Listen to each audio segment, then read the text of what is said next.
I'm Laurel Burns. My mom was diagnosed with a disease called SCLS, which is systematic capillary leak syndrome, and she was diagnosed with it in the year 2012, December 14th. I remember it was when I was in 4th grade, and I was really attached to my mom, and I often had anxiety when I was away from her. And I remember coming home from school one day, and she wasn't at the bus stop, but my neighbor was, and she had told me that she was going to be taking care of me for a while because my mom was in the hospital. And I just remember, my stomach dropping because, that was, my nightmare, my mom, being away from my mom. And the fact that she had a disease that, the disease is only 150 people have it in the whole world.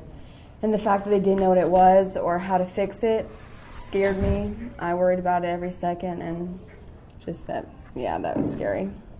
I'm extremely close to my mom. I tell her everything. She's probably my best friend. And it affected me a lot as, I became a little more independent, and I think I matured more because my younger brother didn't know what was happening, and my older sister wasn't dealing with it well. So I kind of, was forced to grow up because my dad was always at the hospital with my mom. And so I kind of took over, and now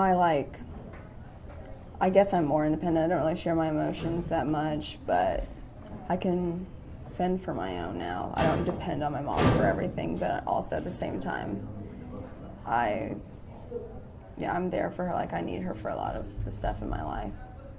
So, when I was younger, I had extreme separation anxiety from my mom. I didn't like to be away from her.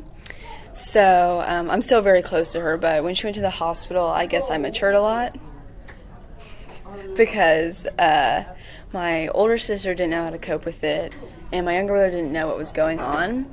So I basically had to mature a lot because my mom was in the hospital and she wouldn't be there to do things for me.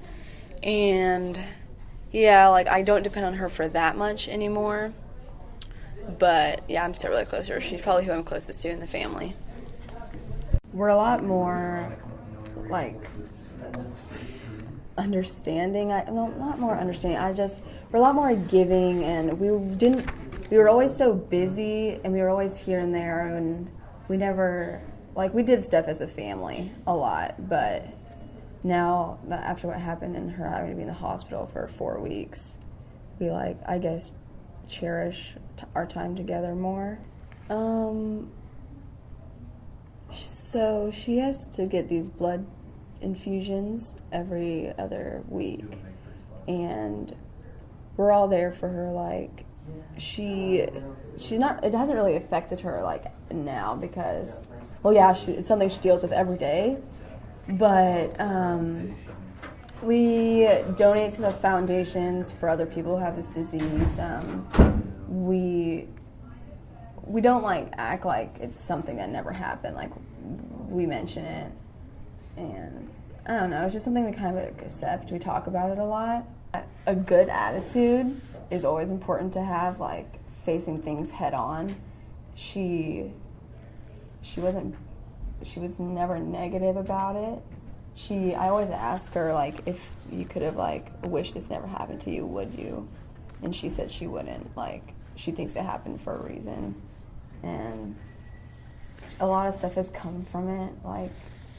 People reached out, and, I don't know, just have a good attitude. My mom couldn't walk when she was done with her, surgeries, and when they first brought her walker, they told her she couldn't, take it too fast, and knowing my mom, who's stubborn and head-on, she just wanted to start walking right away. And she kept trying, and she walked in the first day after they told her she couldn't, but she did. So, I guess the moment that I was really affected by her illness was when, it was more in a good way than a bad way. But I remember going to school, and everyone knew what had happened to my mom, and, people I didn't even know would come up to me and tell me they were here and that, they're supporting me and all this stuff. And at first I didn't really like it. But then, also my dad wasn't home a lot because he was with my mom. And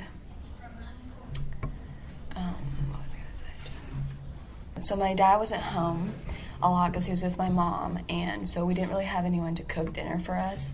So all my neighbors got together, and they made like this plan where each day like some different person would cook us a meal, and they would bring us food, and they had this whole carpool set up, and it just like made me realize like you're not alone. Like when bad things happen to you, like you can choose to face it on your own or with other people.